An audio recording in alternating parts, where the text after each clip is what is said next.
আজানের সময় আকাশের দিকে তাকিয়ে একটি দোয়া পড়েন, আপনার সব দোয়া কবুল হবে। আল্লাহর কসম করে বলছি, আল্লাহর কসম করে বলছি, পরীক্ষিত আমল এগুলো শেয়ার করে দিবা। তুমি আমল না করেও সওয়াব পাবা তোমার একটা শেয়ারে।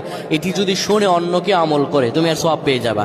আজানের সময় যখন আজান হয় তখন আমরা কথাবার্তা বলি, এগুলো অনুচিত। আপনি আজানের সময় আকাশের দিকে তাকিয়ে একটি দোয়া পড়বেন। এই দোয়াটি আমরা অনেকেই পারি। এখন বলবেন হুজুর কমন পড়ে গেছে দোয়া।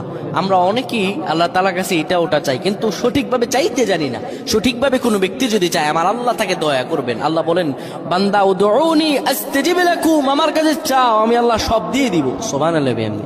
যখন আপনার আজান হয়, আজানের সময় আপনি আসমানের দিকে তাকান, তাকিয়ে আপনি বলুন, পড়তে থাকেন, আল্লাহুম্মা আনতা রাব্বি লা ইলাহা ইল্লা আনতা খলাকতানি ওয়া আনা আবদুকা ওয়া আনা আলা আহদিকা ওয়া ওয়া'দিকা মাসতাতা'তু আউযু বিকা মিন শাররি মা সানা'তু আবু'ু লাকা বিনি'মাতিকা আলাইয়া ওয়া আবু'ু বিযানবি ফাগফির।